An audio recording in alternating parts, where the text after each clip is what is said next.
ìyẹn ìpè kárí ọ̀nàrẹ́bù tí ó nà ká òkè dábàá wípé kí ìjókòó àjọrò tàárọ̀ tòní kó bẹ̀rẹ̀ òun náà ló kù báyìí. Hello ọ̀nàrẹ́bù ẹ káàárọ̀ o. Hello ẹ káàárọ̀. Ẹ káàárọ̀ sà.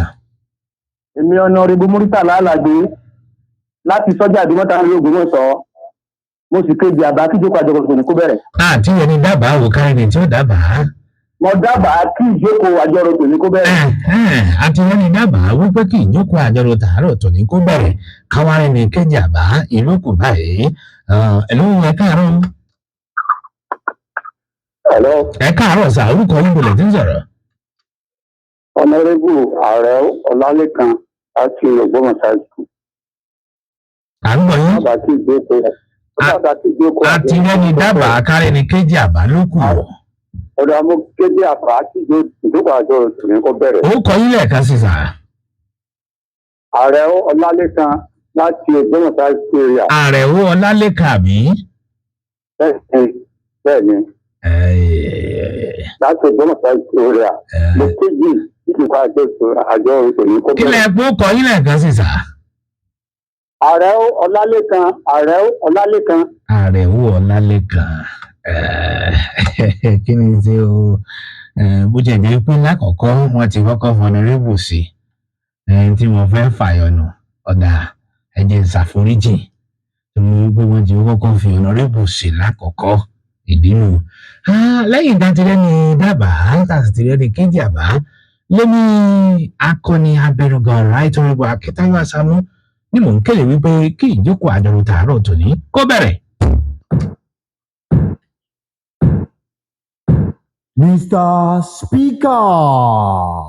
Nínú àwọn ìwé ìròyìn ojoojúmọ́ ilẹ̀ wa tó gbòde fún tòórọ̀ tòní ìròyìn gbé bóde tẹ́ bá lọ wò ó gàdàgbàgàdàgbà ìròyìn kọ bẹ́ẹ̀ wípé ìjọba àpapọ̀ orílẹ̀-èdè Nàìjíríà ti ń gbà á lérò wípé owó táwọn akẹ́kọ̀ọ́ ilé ẹ̀kọ́ṣẹ́ ọwọ́ tí wọ́n máa ń san owó sùkúù àwọn ò ní gbowó sùkúù mọ́ o ẹ̀kọ́ ọ̀fẹ́ ni wọ́n á máa kọ́ àwọn olùkọ́ wọn yóò máa gbá omi ẹ̀kọ́ fún wọn mu láláì gba èépìnlẹ̀ ìjọba àpapọ̀ òun náà ni wọ́n ṣe àgbéyẹ̀wò eléyìí wọ́n ní àwọn akẹ́kọ̀ọ́ tó jẹ́ ilé ẹ̀kọ́ṣẹ́ ọwọ́ tó jẹ́ tìjọba àpapọ̀ Federal Technical College òun náà ni àṣẹ ti lọ ò jákèjádò orílẹ̀-èdè Nàìjíríà pé wọ́n máa gba àwọn akẹ́kọ̀ọ́ wọlé lóòrèkóòrè báyìí ní yanturu kí ètò ẹ̀kọ́ṣẹ́ ọwọ́ kó lè bá àtún rọrùn sí i. Mínísítà fọ́nrán ètò ẹ̀kọ́ lórílẹ̀‐èdè Nàìjíríà ọ̀mọ̀wé Maruf Aláùsá ló làwọn lẹ̀wà kékeré lójú jáyè ó ní pẹ̀lú àgbéyẹ̀wò yìí àwọn akẹ́kọ̀ọ́ yóò túnbọ̀ wọlé ẹ̀kọ́ sí o kódà kò ní sí nǹkan kan tí yóò tún wà lé wọn lọ́rùn láti lọ sílé ẹ̀kọ́ táwọn ọ̀hún wọn ni nígbà tí ọ̀rọ̀ à ń sanwó sùkúù bá ti kú ọ̀hún ẹ̀ gbogbo ìyókù yóò fúyẹ́ fáwọn akẹ́kọ̀ọ́ láti lọ gbọ́n ẹ̀bùn ní ètò ẹ̀kọ́ wọn bó ti tó àti bó ti yẹ. Aláùsá sọ ilé ìdí mímọ̀ wọn ni ọ̀rọ̀ ìlànà à ń kẹ́kọ̀ọ́ à ń gbà wọn wọlé yóò túnbọ̀ rọrùn òkùnkùn sí i.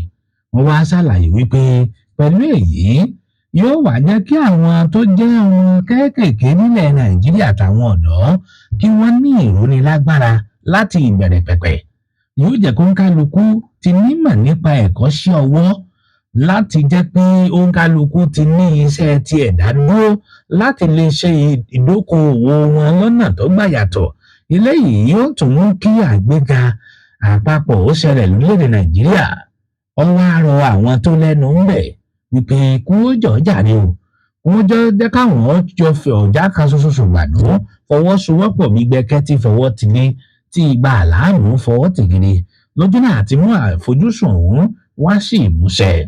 Ó ní táwọn bá ṣe léyìí yóò ran ìran tí ń bọ̀ lọ́wọ́ dáadáa lórí ọ̀rọ̀ ẹ̀kọ́ṣẹ́ ọwọ́ lọ́nà tó gbà yẹ kódà àyípadà ńlá ni ó mú bá orílẹ̀-èdè bàbá wa Nàìjíríà àti tọrọ ajé orílẹ̀-èdè yìí. Nínú ọ̀rọ̀ rẹ̀ ẹni tó jẹ́ akọ̀wé àgbà fún àjọ tó mójútó ètò ìdánwò ti ẹ̀kọ́ṣẹ́ ọwọ́ tá ń pè ní NATEP ọ̀mọ̀wé Mohammed Aminu ó ní ètò orí ọ̀fẹ́ fáwọn akẹ́kọ̀ọ́ yìí pàápàá jùlọ ètò ìdánwò àti wọlé sí ilé ẹ̀kọ́ náà ó ní yóò máa jẹ́ ṣàǹfààní fọ́pọ̀lọpọ̀ àwọn akẹ́kọ̀ọ́ nípa ìfọwọ́sowọ́pọ̀ àti ìlànà ìjọba àpapọ̀. Ó ní gbogbo àwọn akẹ́kọ̀ọ́ tó jókòó ṣèdánwò tí wọ́n yege ìdánwò natep lọ́dún yìí wọ́n mọ̀ tó 10,496 nínú eléyìí tó kù sí ìdá 65.5 eléyìí tí wọ́n gba máàkì 50 sókè.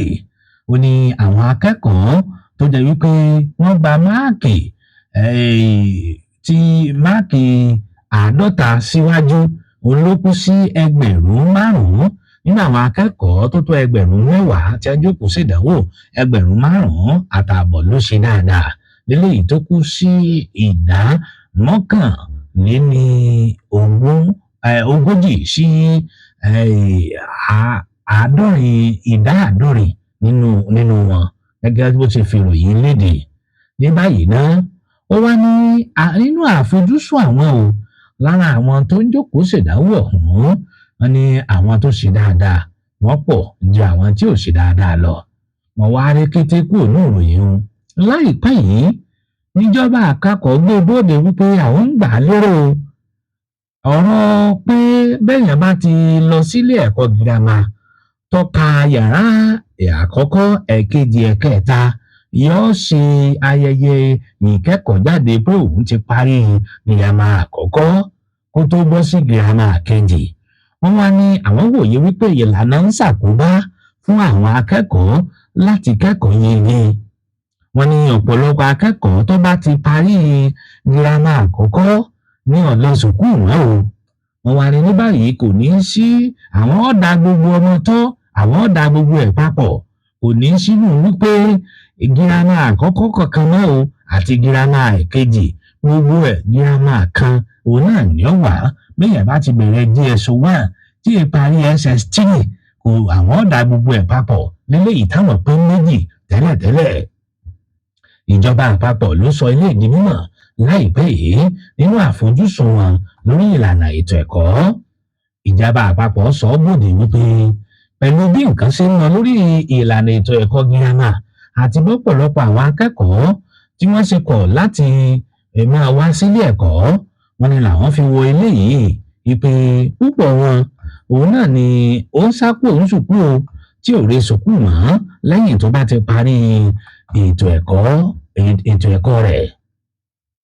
Ẹni tó jẹ́ mínísítà fọ́rọ̀ ètò ẹ̀kọ́ nílẹ̀ Nàìjíríà èyí ni ọ̀mọ̀wé Aláùsá ló sọ̀rọ̀ ìdí mímọ̀ láìpẹ́ yìí gẹ́gẹ́ bó ṣe sọ bòde lójú táyé. Ó ní 20 mílíọ̀nù àwọn akẹ́kọ̀ọ́ láwọn ilé ẹ̀kọ́ alákọ̀ọ́bẹ̀rẹ̀ ní orí sùkúù mọ́ tí a bá ti parí primary school ọ̀pọ̀ orí sùkúù mọ́. Nínú àfojúsùn àwọn ó ní ó jẹ́ káwọn mọ̀ wípé iléèwé tó jẹ́ alákọ̀ọ́bẹ̀rẹ̀ tó jẹ́ 1,100 ló jẹ́ tìjọba 80,000 ló jẹ́ tìjọba àpapọ̀ tó jẹ́ tìjọba.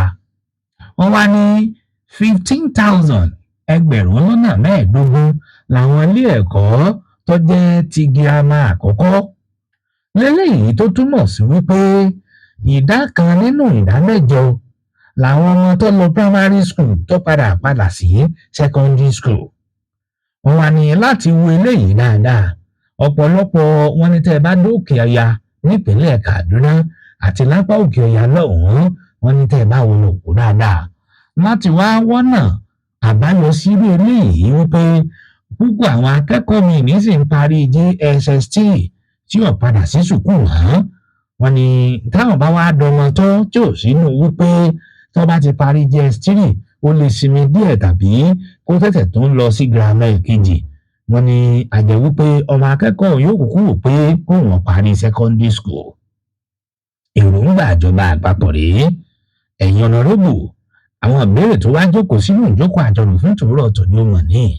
Kí ni ìwòye ẹ̀yin ọ̀nàrẹ́bù lórí bíjọba àpapọ̀ ṣe ní àwọn akẹ́kọ̀ọ́ ilé ẹ̀kọ́ ẹ̀kọ́ṣẹ́ ọwọ́ Federal Technical College kò ní máa sanwó kankan mọ́ o ọ̀fẹ́ ni ọba dé ní yòótọ́ orílẹ̀-èdè Nàìjíríà ojú wo lẹ́yìn rẹ̀ wò fi wo èròǹgbà ìjọba àpapọ̀ báwọn fẹ́ tún ìlànà ètò ẹ̀kọ́ girama sí bọ́mọ akẹ́kọ̀ọ́ bá ti ń bẹ̀rẹ̀ JSS-1 kò ní dúró tí ó fi parí SS-3 kí ni ìmọ̀ràn yín lórí ọ̀rọ̀ ètò ẹ̀kọ́ ilẹ̀ Nàìjíríà mo ti sọ́jú ògbólẹ̀ fún tòrọ̀ tòní mo kẹ́yìn tẹ́ ti darapọ̀ mọ́ mi lórí ìtàkùn ayélujára Facebook wọn mi wọ̀ ọ́ mo ti rí Honourable Ìwọlé Ṣẹ́gun well done sir my honourable born wisdom sir Honourable Taiwo Ogunrinde from Rose Safety area Ògbómọ̀ṣọ́ more blessings sir mo ti sọ́jú ògbólẹ̀ fún tòrọ̀ tòní àǹfààní wà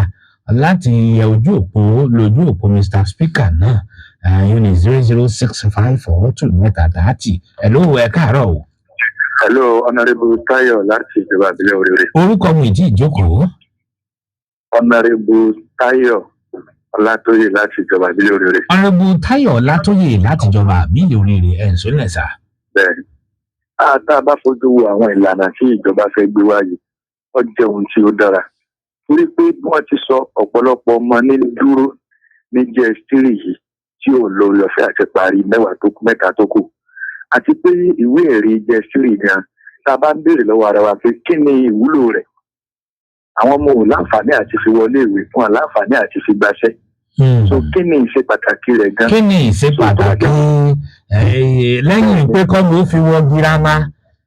lẹ́yìn kó fi wọ girama kò sí kankan bí tí wọ́n tó ti béèrè rẹ̀ mọ́ kódà ìwé ẹ̀rí ìwé mẹ́fà wọn a máa tún béèrè rẹ̀ ó fẹ́ lé fẹsẹ̀ múlẹ̀. wọ́n máa béèrè rẹ̀ ju JSS-3 lọ. bẹ́ẹ̀ ni ó fi hàn pé ìdúró ìṣe pàtàkì rẹ̀ ò tó nǹkan. ó jẹ́ pé ìrìn ọba mú ọ̀nà àbáyọ bá àwọn tí ń dúró ní ẹsẹ̀ ògbèjì tí wọ́n lè ka ìwé tán. mi ìbá sọ wípé ó kí ìjọba ìgbésẹ̀ tí wọ́n fẹ́ gbé ìgbésẹ̀ tó dára ni.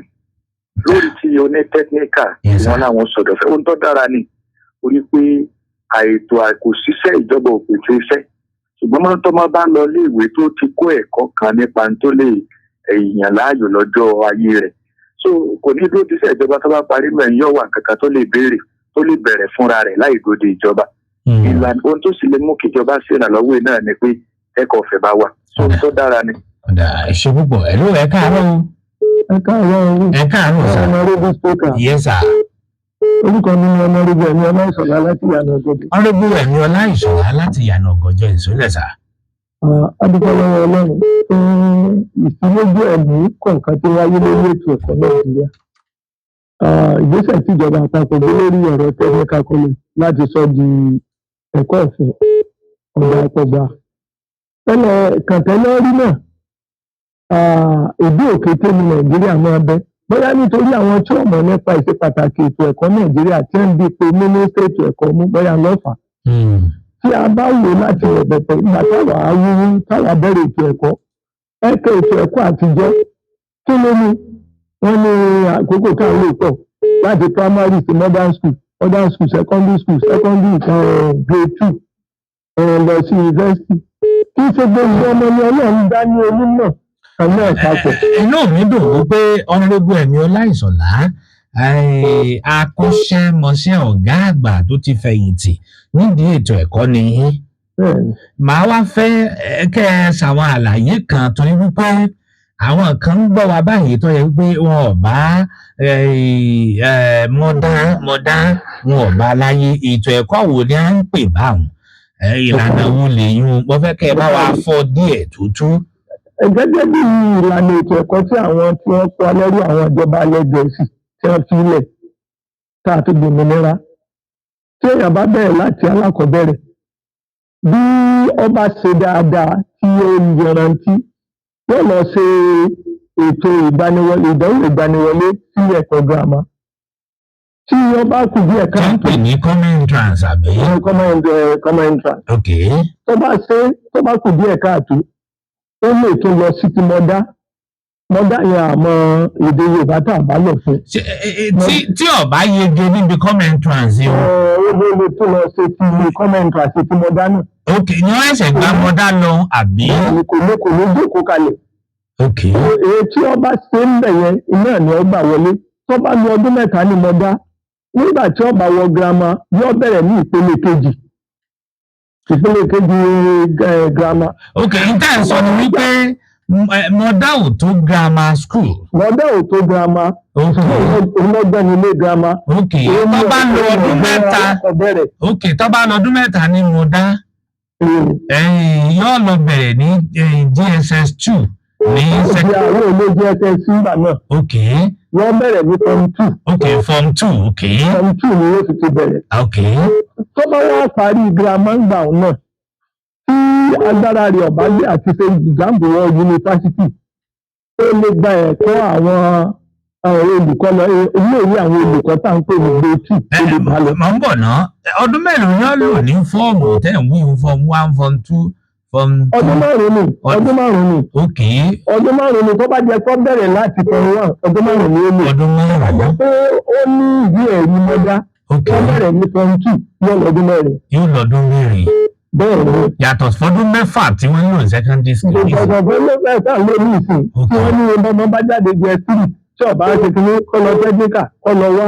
Gbogbo nǹkan yẹn ó ní àwọn èdè sì fi ilẹ̀ tí àwọn kan fi jọ̀jọ̀gbọ́n tí wọ́n fi gba professor tí wọ́n fi gbá wá tí wọ́n fi gbẹ̀yìn.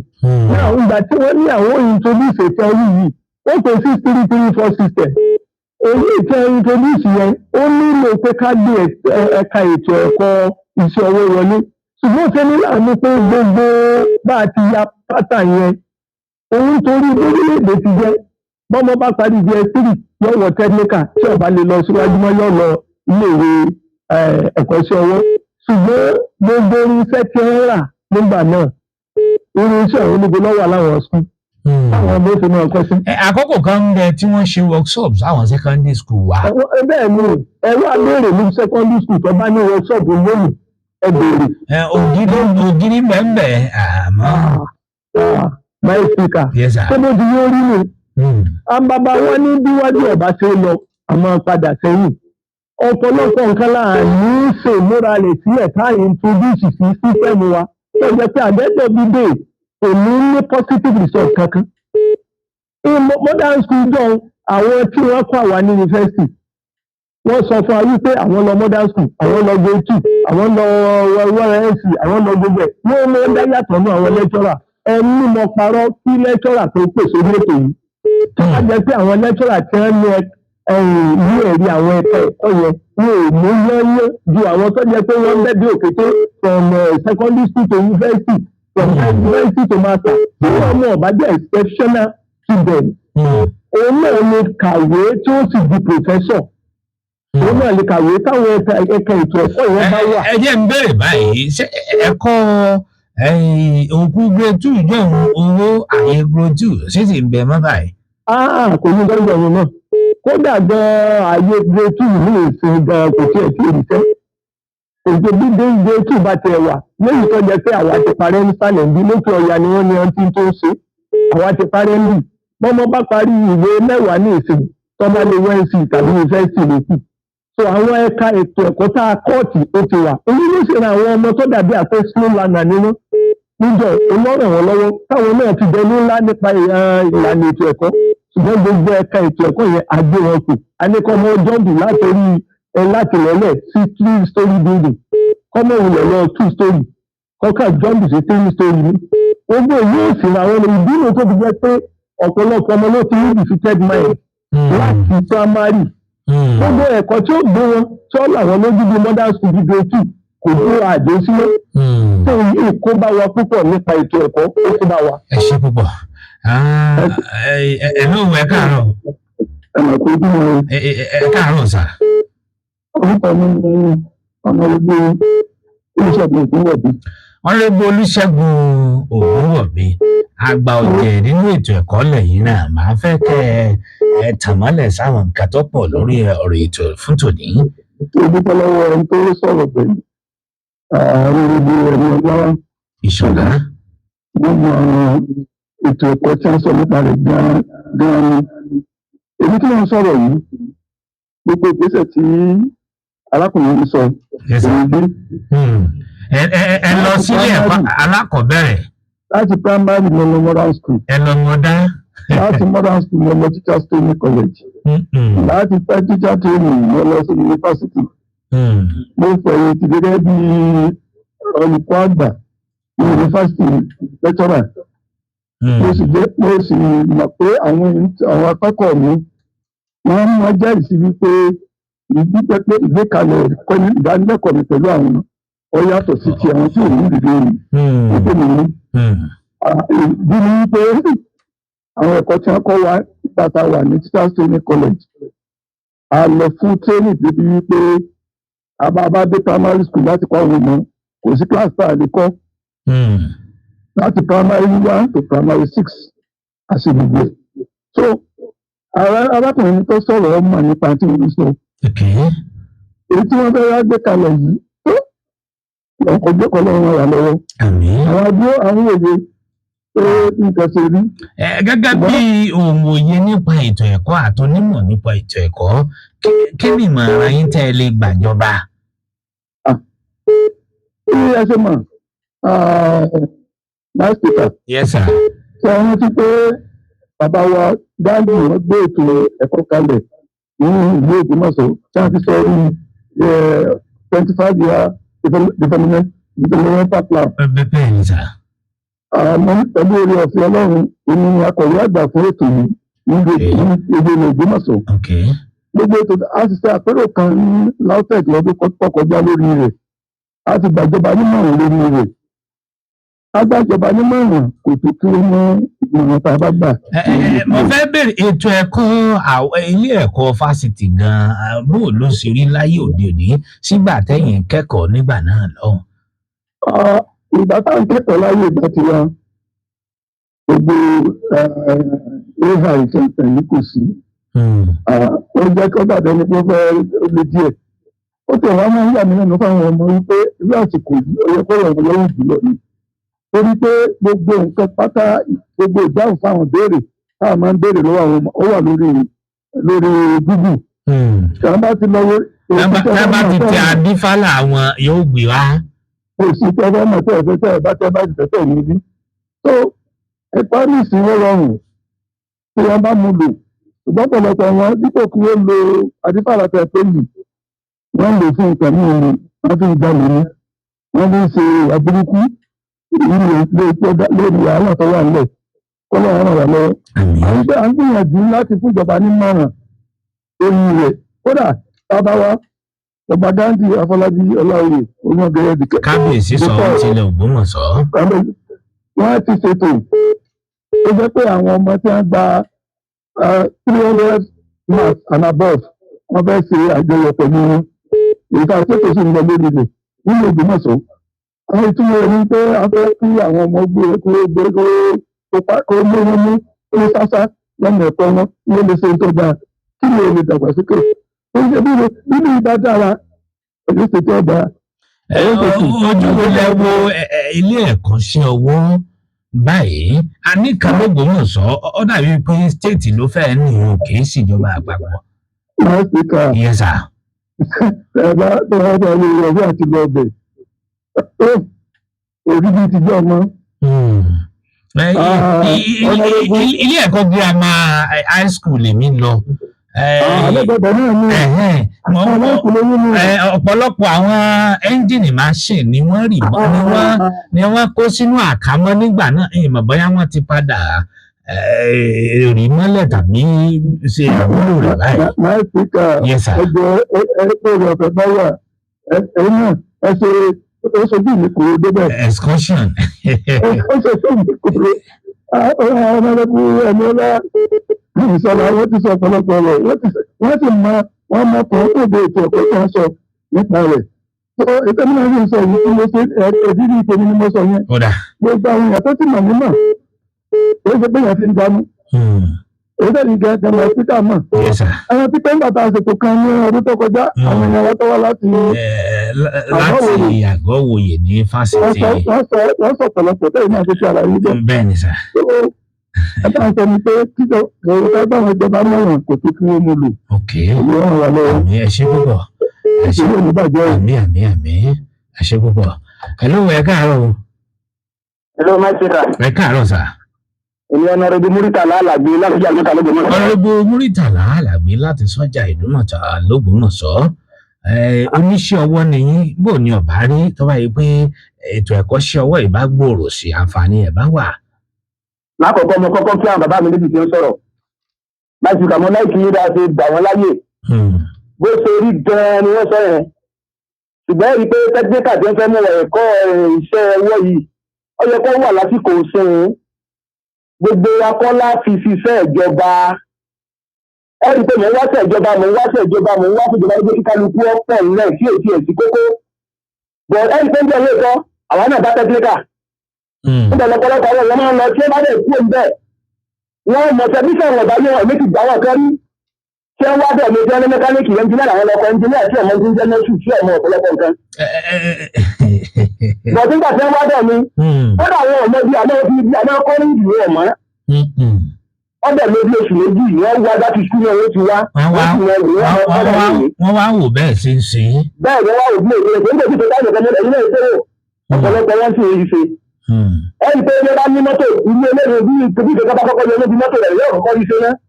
Kó tó di pé yóò pè mẹkáníìkì. Tí wọ́n bá lè dá kínní yẹn lè wà láì tẹ́ dáa ni. Nígbà wọn tẹ̀ sọ pé.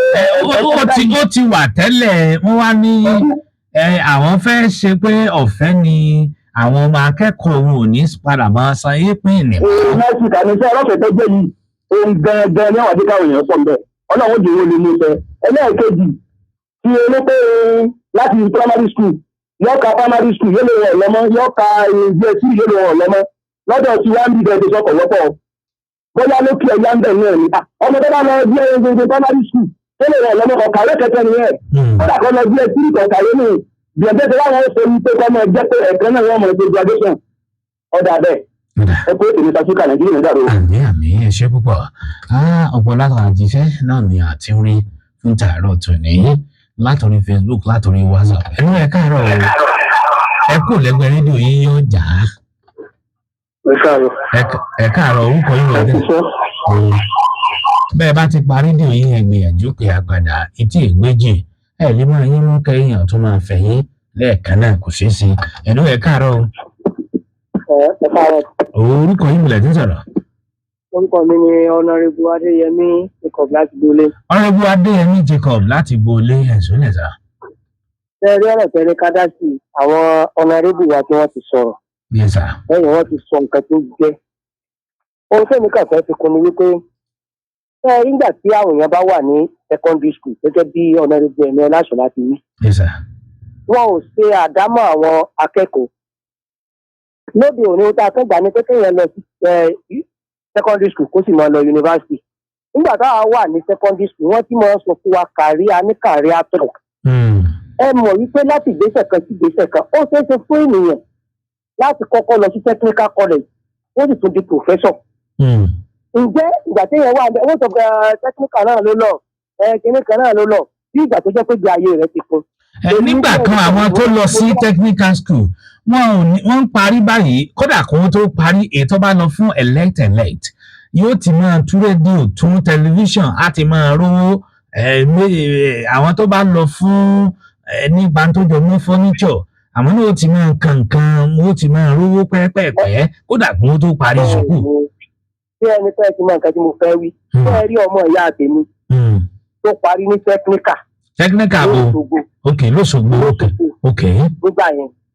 Ìgbà yẹn NTA rédíò àti NTA ni wọ́n ti gbà síṣẹ́. Wọ́n ní ìgbà yẹn ó dẹ̀ lọ ṣe OND ó sì tún ṣe HND ó di engineer níbẹ̀. Ìjọ wọ́n jẹ́ káwọn àwọn student wa yìí gan ó mọ̀ wípé they can excel more than technical college. Tí wọ́n ní mo fẹ́ fàyọ̀ bẹ́ẹ̀ ni pé sẹ́yìn bí àwọn policy tí wọ́n ń ṣe yìí àwọn Honorable wa yẹn náà ti sọ̀rọ̀ sẹ́ pé implementation òun ni problem. Ìsàmúlò yes sir. Ó kálukú ni kó wá dorí ara rẹ̀ mú. Ṣé policy fẹ́ ṣe fún Nigeria nation yìí kò lè work àfi tí ẹnìkọ̀ọ̀kan bá padà wá ní state àti ní local level wa káwọ̀ èyí tó bá ti wá mú kápá àwọn ọmọ wa. Nítorí wípé ìgbà tí wọ́n fèsì àti second teachers college ó wúlò fọ́wà ń bì ṣùgbọ́n torí wípé jẹ́ general national policy on education pé àwọn nọ́ọ̀tì ní sàn gáàdì wa ní gáàdì wa òun ni ìṣòro tá a ní technical college yìí kù tó dáa báà ni àbá jẹ́ káwọn èèyàn mọ ìwúlò rẹ̀ kì í ṣe pé bí akẹ́kẹ̀ẹ́ ti ṣe ọwọ́ nìkan wọ́n lè fi iṣẹ́ ìjọba wọ́n lè di doctor wọ́n lè di professor níbẹ̀ ó dìpẹ́ẹ̀ lórí bí ability èèyàn tó bá ṣe mọ àti bí agbára rẹ̀ bá ṣe mọ. ẹ jẹ́ ń béèrè báyìí ó dùn mí wípé tó bá yẹ pé bọ́dà yín àbúrò yín bá wà nítòsí ni ìbá béèrè béèrè kan. èmi ń pè ní gbọ́lé ní òun wà ń bàdàn. bóyá mo sì lè rí ẹni tó ti kẹ́kọ̀ọ́ tó ti lọ technical school rí ìbéèrè mi náà ni wípé. tó bá ṣe lè pè tó bá jẹ́rìí sí pé lóòótọ́ òun di engineer. tí mo jẹ́ fẹ́ béèrè ni wípé sáwọn olùkọ́ tó wà ńbẹ̀ ṣé wọ́n kájú iṣẹ́ wọn ṣé wọ́n ń kọ́ wọn ní nǹkan yẹ kí wọ́n kọ́ àbí nǹkan wà nù àwọn náà ń kọ́ ṣé ìwé nìkan ni ń kọ́ àbí ń ṣe practical. my honourable òun náà ni honourable láti sọ pé kẹ́yìn náà débẹ̀ pẹ̀lú discussion bẹ́ẹ̀ni òun náà ń pè ní implementation náà nù tẹ́ ẹ bá débẹ̀ kò dàbí ìgbà kan mọ́ wọn ò kọ́ nǹkan kan mọ́kọ́ lọ́wọ́ ó gbá ní òun ló jẹ́ bàbá pé ǹjẹ́ student sẹ́yìn gbẹ́ gbà tẹ́ ẹ fi ní orientation nǹkan tó lè ní lọ́jọ́ iwájú pẹ̀lú iṣẹ́ tó wá ṣe. ẹ wo àwọn tí wọ́n wá ń ṣe IT lọ́dọ̀ yín mo mọ̀ pé ẹ mọ̀ sọ àwọn nǹkan kan fún wọn àti ohun tí wọ́n lè dà lọ́jọ́ iwájú. àìbẹ́ẹ̀kọ́ ìyá ń wúru ní technical tó wà ń bẹ̀ náà nísìn àfi tí implementation yẹn bá dáa bí tàtijọ́ òun ló fi lè méṣọ rere wá. tó jẹ́ wípé olùkọ́ tí ó kọ́ wọn tó jẹ́ tó náà mọ̀ nípa tí ó bá ṣe tó jẹ́ pé mechanical engineering yóò mọ̀ nípa à ń tún ọkọ̀ ṣe kì í ṣe pé yọkà. Yes sir. ó láwọn ọ̀gá àwọn tó pa wọn ò tiẹ̀ ń gbà pé torí gbèsè ìgbà tiẹ̀ tún dáńtà yẹn kò sí pé àwọn owó kìnnìkan bọ̀tẹ́ bá dé inú ilé wọn ní pálọ̀ wọn ṣẹ́gẹ̀ tí wọ́n ń tú TV tí wọ́n ń tú rédíò láwọn tó jẹ́ títà wọn. báwọn gan máa ń lọ sí títà bẹ́ẹ̀ mo ti mú tí mo fẹ́ mú hello ẹ káàárọ̀ o. ẹ káàárọ̀ sà. orúkọ mi ni honourable Ojo John Taiwo. honourable Ojo John Taiwo láti ibo sà. hello ẹ má kọ́ tiẹ̀ o láti ibo. Goma area ló gbọ́mọ̀ sí. ẹ̀yin lọ ilé ẹ̀kọ́ṣẹ́ ọwọ́ sà. èmi ò lọ sílé ẹ̀kọ́ṣẹ́ ọwọ́. ṣùgbọ́n pẹ̀lú oore ọ̀fẹ́ Ọlọ́run ọ̀rọ̀ tí gbogbo àwọn tí ó fi síwájú sọ̀rọ̀ sọ yẹn ọ̀rọ̀ gidi ni o. àti bàbá wa ẹ̀mí ọlá àti bàbá Honourable Táyọ̀. Ṣẹ́gun Ògúnwọ̀bí. mo ṣe rí ní last year èmi ní oore ọ̀fẹ́ láti wà ní workshop tí Ọ̀yọ́ State organize. ìyẹn board for technical and vocational education. gbogbo nǹkan tá à ń sọ̀rọ̀ dé lórí ní Nàìjíríà lónìí tí a bá padà sí ìbẹ̀rẹ̀ pẹ̀pẹ̀ ká ṣe àtúnṣe ó ṣe yẹ ká tún tò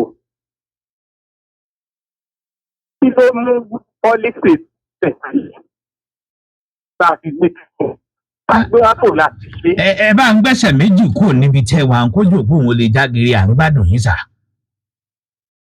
mú àwọn ìlànà ètò ẹ̀kọ́ ti modern school ti tẹ́lẹ̀tẹ́lẹ̀ kí ló mú program form tán ṣe nígbà yẹn kí ló mú teacher training college kí ló mú technical school ìgbà yẹn ṣùgbọ́n gbogbo problem Nàìjíríà ò ní implementation wọn á sọ báyìí tá a bá gbé báyìí yóò rí báyìí ṣùgbọ́n já. ǹtẹ́ ń sọ ni pé ṣé tá a bá ta sáà máa tọ̀ sáà jẹ́ ó dẹrù onídìí. HSC program tó wà tẹ́lẹ̀ tí wọ́n bá parí form 5 tí wọ́n sì lọ sí yunifásitì tá lọ sí HSC pẹ̀lú oore ọ̀fẹ́ Ọlọ́run àwọn tó bá ń gbọ́ mi mo ní àwọn tá a jọ lọ sí HSC tó jẹ́ pé nínú ọgbà LAUTECH ní bíbáyìí àmọ́ kò sí wọ́n wà. kí ló dé Nàìjíríà kàkàn ṣáà formulate policy but implementation ńkọ́. Funding kọ́ tá bá kó equipment síbi kan finalization gbogbo ẹ̀ báyẹn lẹ́ẹ̀ka ká pé àjọ tó nírònú láti ṣe àtúnṣe. ó wù wá lọ́kàn láti ṣe nǹkan ṣùgbọ́n tá a bá plan rẹ̀ tá a ṣe gbogbo ẹ̀ ṣe gbá ṣàwo ǹjẹ́ ṣé right tech àti sínú right post. ṣé ká tọ́tọ́ sí mú làá fi ń rí mú.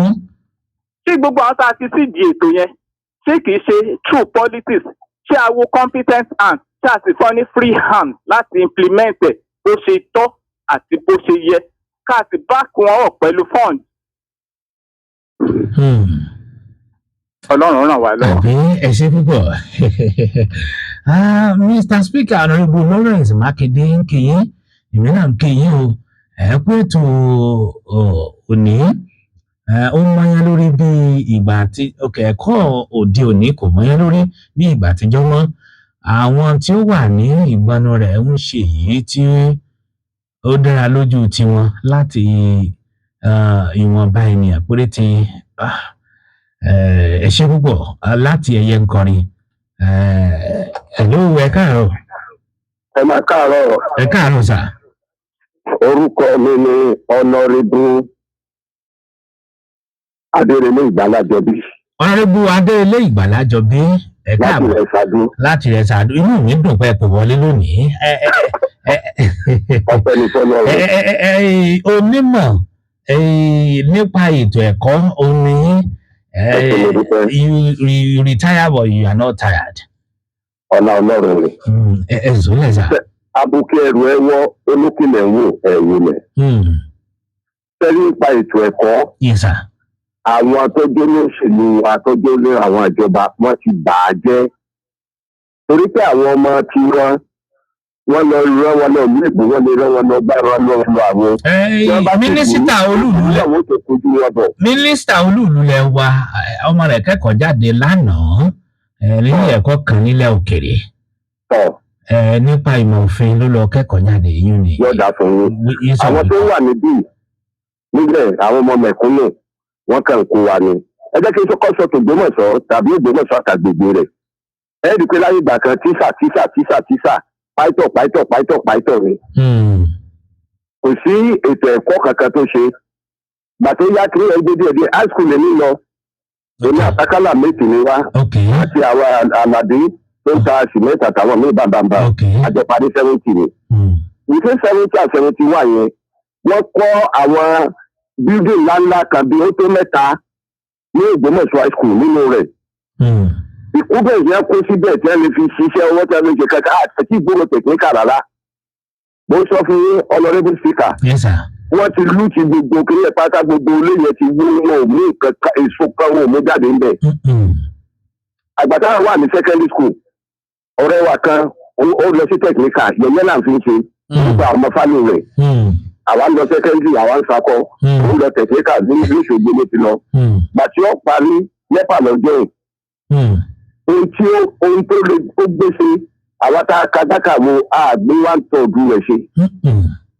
sẹ́rí tẹ̀kíníkà kòkò sí tó dáa ní kí n sọ lọ́pọ̀lọpọ̀ gbà tó dáa pípọ̀ nígbà tí school fi jẹ́ school èmi lọ primary modern school Baptist modern school 65 to 67. gbogbo ẹlẹ́yìn tọ́wọ́ sà. gbogbo láì ní mọ́tò grade 3 nǹkan ní lọ only grade 3 nǹkan ní ìpètè university level gbogbo ẹ̀ látọ̀. nígbà yẹn wọ́n kọ́ wa àwọn ọkùnrin tó bá dọjọ́ àdúgbò bóyá Tuesday or Thursday la máa ń ṣe àlọ́sọ̀kò ń jẹ́ta àbálọ́sọ̀kò wọ́n kọ́ wa ní art oríṣiríṣi bẹ́ẹ̀ ṣe lè rìn kún bẹ́ẹ̀ ṣe lè ṣe cap bẹ́ẹ̀ ṣe lè ran okùn gbogbo ẹ̀ ní agbésímọ́bí ẹ̀ ló ń kọ́ wa. ẹ wá gbé Honourable Adérelé ẹ̀yin tẹ́ ẹ kẹ́kọ̀ọ́ yìí sẹ́yìn lẹ ẹ̀kọ́ àwọn tí ìsìn ni àbíbò ló ṣe jẹ́ torí pé púpọ̀ àwọn olùkọ́ gan ṣé olùkọ́ tí ó kọ́ mọ gan sọ́mọ nǹkan yìí tí ó fi kọ́ mọ. ibi tí níbọ̀ ń bá bọ̀ mẹ́lẹ̀ ní àwọn obìnrin wa ds wọ́n pàrọ̀ sókè gbogbo lẹ́yìn láti kọ́ ọ̀rẹ́ ẹ̀jẹ̀ ẹ̀kọ́ ìṣèlú débi ìyànà tó lọ bàtà tọ́fẹ̀ bí ilé epo tó wà ní kiri yẹn nílẹ̀ modern school bí. àwọn ds wọ́n pè wọ́n ní domestic science gbogbo bí ẹ ṣe tọ́jú oúnjẹ bí ẹ ṣe tọ́jú oúnjẹ ní ẹ ń kọ́ wọn níbẹ̀ ìṣẹ̀ṣẹ̀ lọ ní ẹ̀kọ́ àṣẹ kankan ní ìṣòro food and nutrition ìjọba lè máa rántí ìwúlò fún náà ìtọ́ wá ṣẹlẹ̀ ni pé a ní grade 2 tẹ́lẹ̀ grade 3 wọ́n ká ṣe ọdún grade 2 grade 2 ní ìṣòro tó fèsì out wáyé kí ló dé.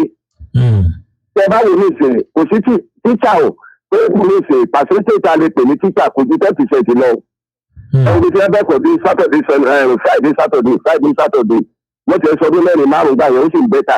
Ìsìn ọdún mẹ́ta wọ́n lẹ́dọ̀ grade 2 ọdún mẹ́ta NC ọdún mẹ́ta Friday Saturday kí ni ń kọ́ wọn. Kí ni a fẹ́ kọ́ láàrin wákàtí méjì àti mẹ́ta?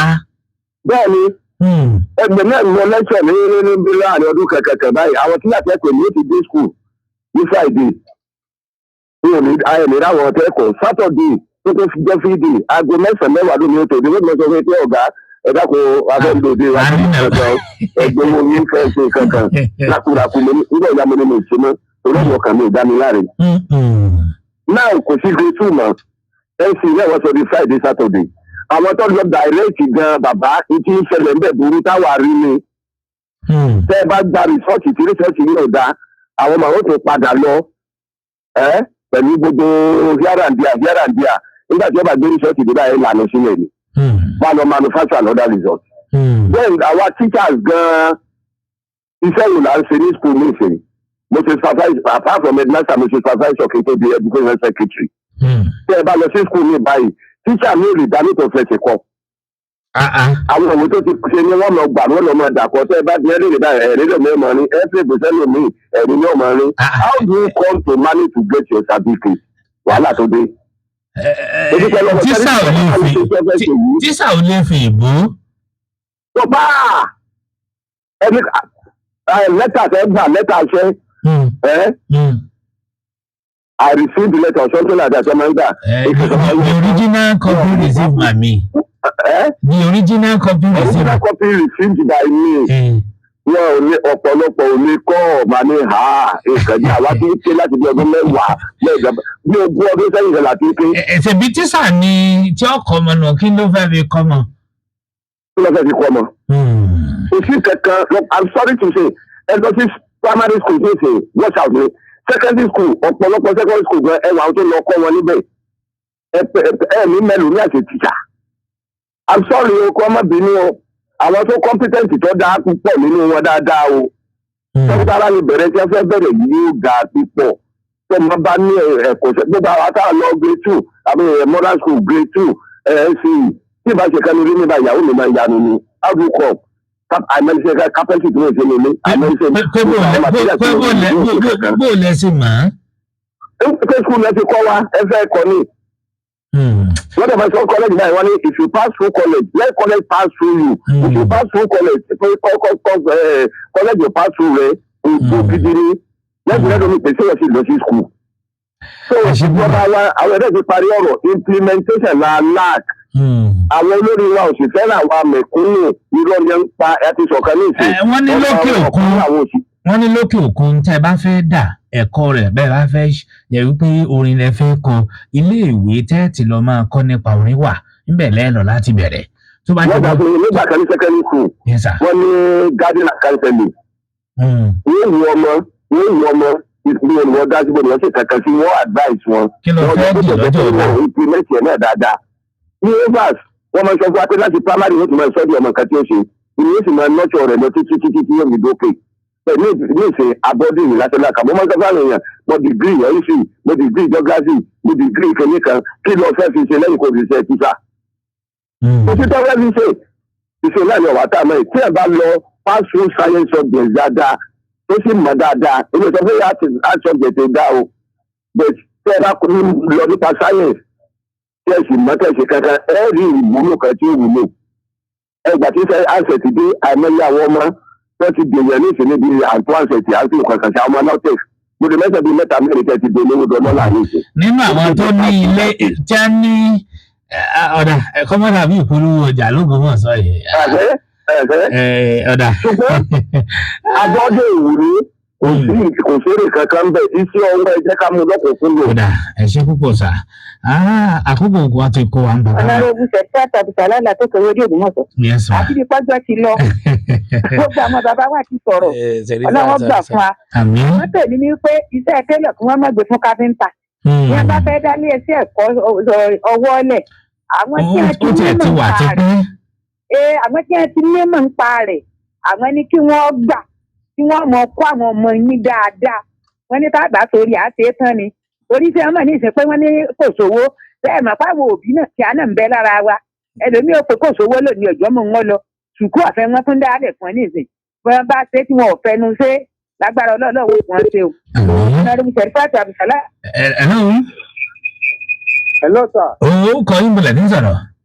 Honourable Gabriel Alabi láti bèbí. Honourable Gabriel Alabi láti bèbí ìṣẹ́jú kan mo fún yín. Ok, ẹ ṣeun. Sẹ́rí ọ̀pọ̀lọpọ̀ wa tá a kẹ́kọ̀ọ́ ní ayé ìjọun ó yàtọ̀ sí tìsín pátápátá. Ẹ̀yin náà ń lọ mọ́dá. Ọmọ primary school nígbà yẹn primary 7 yóò compete pẹ̀lú ọmọ yunifásitì títí dì sí i. Wọ́n kàn yín yàgbé lẹ́nu bí wọ́n ṣe gba education jẹ́ tí wọ́n bá wá gbégbèsè láti tò bó ṣe yẹ kí wọ́n tò. Implementation gẹ́gẹ́ bí táwọn tó sọ̀rọ̀ ṣáájú ṣe sọ implementation ló gbajù kọ́lọ́run ràn wá lọ́wọ́ kó tó má ṣe àṣeyọrí tó dára. Àmín. Ọyọ ẹ̀ dábàá. Èmi wọn lé gbogbo wa Àlàbí láti bèbí Ògbómọ̀ṣọ́ fún àkókò tó ti lọ́mọ dábàá kí ìjókòó àjọrò tó tààrọ̀ èkó wá sófin. Àtìrẹ́ni dábàá o pé kí ìjókòó àjọrò tààrọ̀ tó ní ká wá sófin kárẹ́ ní kejì àbá. Ẹ̀lú ẹ̀ káàánú. Honourable Sẹ̀kẹ́ àtàbùsà náà la tó tọwé dé Ògbómọ̀ṣọ́ bó ti kejì àbá kí ìjókòó àjọrò sì yẹn wá sófin. Honourable Sẹ̀rígbọ́n Àtàbùsàlám látòkè owó dé Ògbómọ̀ṣọ́ àwọn náà ti kéde àbá pé kí ìjókòó àjọrò tààrọ̀ tó ní kó wá sópin lẹ́mí abẹnugan fẹ́ ń marírì yín mò ń sì lù yín lọ́gẹ̀ẹ́nu. Honourable Táyọ̀ Ọlátóyè láti Oríire, Honourable Ẹ̀mí Ọláìṣọ̀lá láti Yànà Ọ̀gọ́jọ́, Honourable Olúṣẹ́gun Ògúnwọ̀bí láti LAUTECH Ògbómọ̀ṣọ́, Honourable Múrítàlá Àràgbé láti Sọ́jà Àjàgùn, Honourable Adéyẹmí Jacob láti Gbóolé, Honourable Òjó John Táíwò láti Gúbà, Honourable Adéyẹlé Ìgbàlájọbí láti Ìrẹsàdú, Honourable Sherifat Abdulsalam látòkè Owódé Ògbómọ̀ṣọ́, Honourable Gabriel Alabi láti bèbí Ògbómọ̀ṣọ́. Akínyín alùpùpù yín lọ́gọ̀ ẹnu fún tòwúrọ̀ tòní lẹ́yìn ètò ẹ pè mí sórí 00654 22230 00654 22230 0065 42 22 30 ní nọ́mbà Mr. Speaker lórúkọ akójànú ló fún tòní Najimudeen Abdulrahman. Ẹ lọ tún ètò ìgbọ́ lórí ìtàkùn ayélujára Facebook omi wọ Akíntayọ̀ Àsàmú ẹ̀rìn ń bẹ̀ láàrin ìṣẹ́jú méjì sísìn lórí TikTok ẹ̀ bá ń bẹ̀ oníròyìn ní ẹ̀tẹ̀ lórí YouTube ẹ̀tẹ̀ kò wérìn yóò gbé wá. Mo ń kéde pé kí ìjókòó àjọrò tààrọ̀ tòní kó wá sópin. Mr. Speaker.